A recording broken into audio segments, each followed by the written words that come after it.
Shame. It's a heart-wrenching feeling that accompanies us in every decision. Why do we feel shame? And why is it so painful? To understand shame, we have to remove it from the moral framework we usually place it in.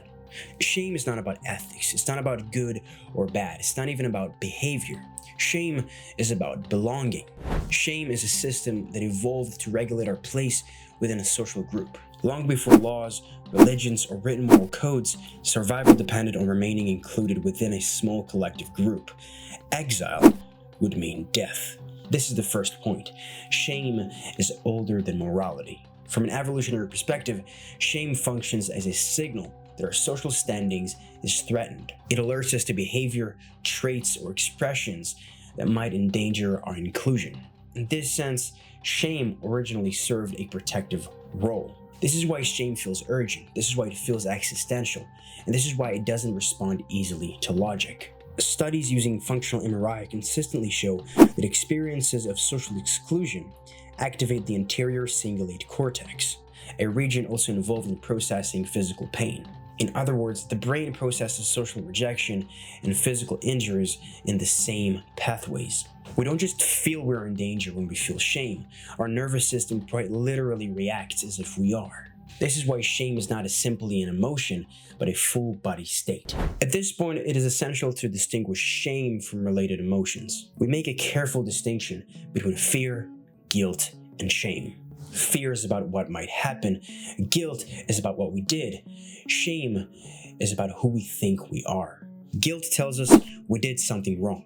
Shame tells us there is something wrong with us. When guilt arises, the self remains intact. We can apologize, repair, change behavior, and move forward. When shame arises, the judgment targets the self, not the action.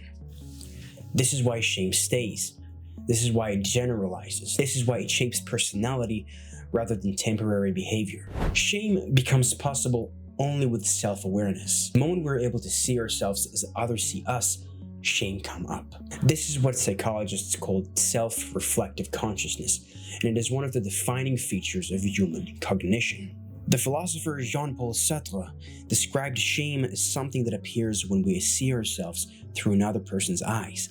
What matters is not whether someone is physically there. Once we observe the viewpoint of others, the mind can create shame by itself. At a certain point, outside judgment is no longer needed. The awareness of being watched lives inside us. This is how shame continues on its own, even when we are alone. From a psychological point of view, this internalized gaze is what we call the inner critic. But this inner critic is not something we're born with. It is built over time through reactions, judgments, and feedback from others. It means shame is not just something we feel, but the habit of judging ourselves through the eyes of others. At the healthiest level, shame is tied to a specific situation and passes with time. Healthy shame lets us know that something we did threatened connection or went against shared values. Once we repair the situation through apology, correction, or reassurance, the feeling settles and fades. But shame becomes harmful when it is no longer linked to a specific situation. This is where the difference between healthy shame and toxic shame becomes crucial. Healthy shame says this action matters.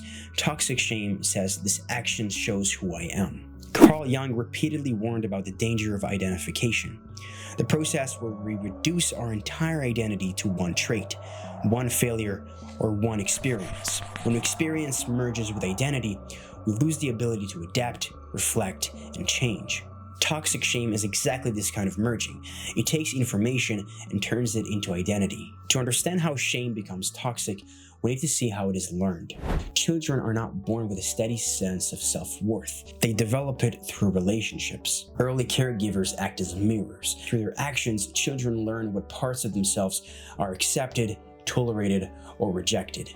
When a child makes a mistake and receives correction along with reassurance, shame fades. When a child is corrected without repair, through ridicule, emotional withdrawal, humiliation, or inconsistency, shame takes root. What matters most is not the presence of discipline, but the lack of reassurance. Repeated experiences of shame without repair teaches the child an unspoken lesson. Acceptance depends on my behavior, and acceptance that depends on conditions always leads to anxiety.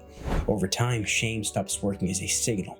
It becomes a lens through which the child sees themselves and the world. And trauma intensifies this process. Trauma is often mistaken for the event itself. Psychologically, trauma is better understood as overwhelm without understanding. It happens when an experience is too much for the nervous system to handle, and there's no supportive relationship to make sense of it. When it happens, the mind looks for meaning, and meaning is not optional. If meaning is not given, the mind will create it. Very often, the shame becomes the meaning. Instead of thinking, this is too much for me, the mind concludes, this happened because who I am. This is why shame and trauma are so closely connected. Shame gives a sense of order. It hurts, but it explains. In this way, shame becomes trauma's biggest accomplice. When shame is internalized, it rarely shows itself directly. Instead, it reshapes how we behave.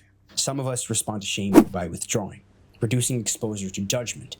Some respond through people-pleasing, trying to earn safety and approval. Some through perfectionism, attempting to become impossible to criticize. Some through superiority, cynicism, or emotional distance, rejecting others before they can reject us. These responses look different, but they serve the same goal: to manage the risk of being seen. Sigmund Freud observed that much of human behavior is driven less by the search for pleasure and more by the need to avoid pain. Shame is one of the strongest inner pains we experience. Trying to avoid it can quietly shape our entire life. Shame is also shaped by culture. Some cultures place more emphasis on guilt, taking responsibility for what we do. Others put more emphasis on shame, taking responsibility for how we are seen by others. Neither is inherently better, but shame-based systems more easily confuse actions with identity. This idea has been explored deeply in philosophy. Friedrich Nietzsche argued that when punishment is absorbed internally, outside authority is no longer needed. The individual becomes both the judge and the one being judged. In this sense, shame becomes self-policing based on social expectations. If shame is learned, the question no longer becomes how we can get rid of it, but how can we change our relationship to it? Both neuroscience and clinical psychology show that when we try to erase or suppress shame, it usually makes it stronger. Suppression keeps the nervous system on high alert. The amygdala stays active, and the prefrontal cortex, the part of the brain responsible for regulations and perspective, becomes less active.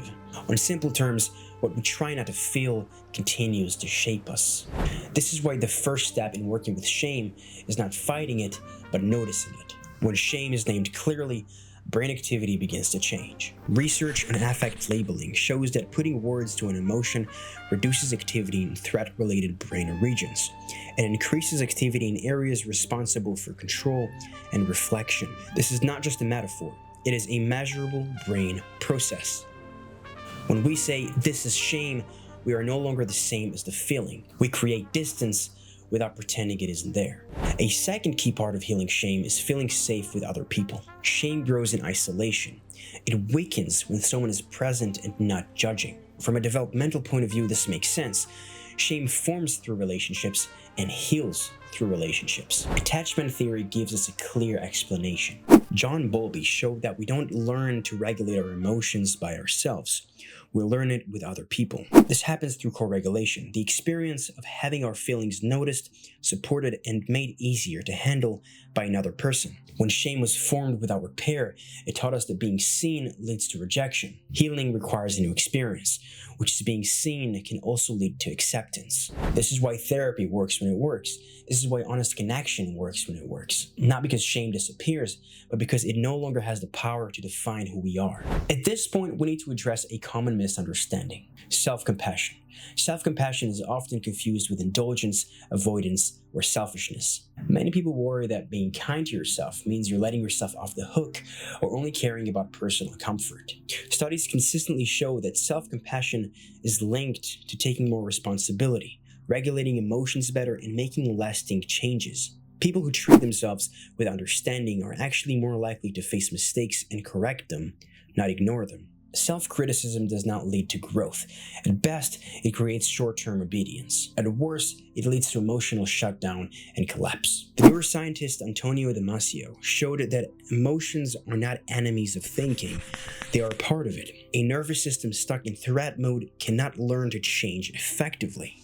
Self-compassion creates the brain conditions that needed for learning and growth. It does not mean excusing behavior. It means holding ourselves accountable without destroying our sense of self. One of the most important shifts in healing shame is learning to see behavior as adaptation rather than flaw. Many of the traits we later feel ashamed of, hypervigilance, people-pleasing, emotional withdrawal, perfectionisms, once served a purpose. They lowered danger, they increased predictability, they helped us get through specific environments. The psychiatrist Bessel van der Kolk emphasizes that trauma responses are not signs of weakness, but signs of a nervous system doing exactly what it is designed to do under threat. When we understand past behavior as adaptation rather than something's wrong, shame loosens. We stop asking what is wrong with me and we begin to ask what happened. How did this response help me at that time? This way of seeing things is not soft or sentimental, it is accurate. At a deeper level, this brings us to questions about responsibility and meaning. Existential philosophy does not deny suffering. What it rejects is the idea that suffering removes our ability to choose. Viktor Frankl argued that meaning is not found by avoiding pain, but by choosing how we respond to it. Importantly, Frankl did not claim that suffering is good, only that meaning can come from how we understand and carry it. Shame becomes harmful when it makes us believe that suffering defines who we are forever. Meaning brings things back into balance. We are more than our worst moments, our coping habits, and our wounds. At the same time, we are responsible for how we move forward with them. From a philosophical point of view, shame turns our sense of self into judgment. We start experiencing ourselves mainly as something to be evaluated by others, by society, or by an inner voice we have absorbed.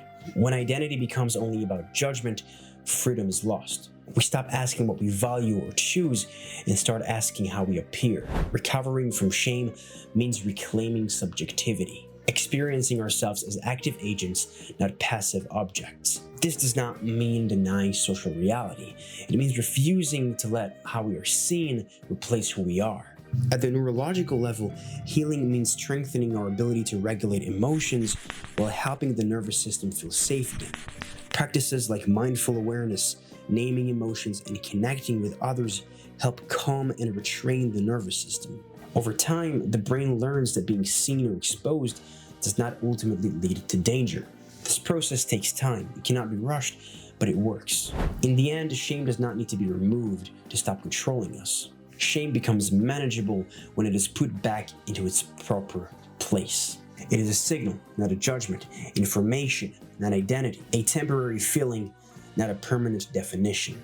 As adults, our task is not to silence shame completely, but to choose how much power it has. We'll learn to notice it without following it, to recognize it without becoming it, to respond thoughtfully instead of reacting automatically. When shame is integrated rather than fought, it returns to what it was meant to be, a brief signal that helps guide connection and values, not a life sentence. If there is one final way to reframe shame, it is this. Shame points to the places where we learned to fear rejection. Healing shows us that this fear no longer has control. We're social beings. We're still sensitive to how others see us. We no longer have to build our identity around that judgment. That shift from defining ourselves by how others see us to living as active agents is where psychological freedom begins, where we are no longer bound by the chains of shame. Thanks for watching. Goodbye.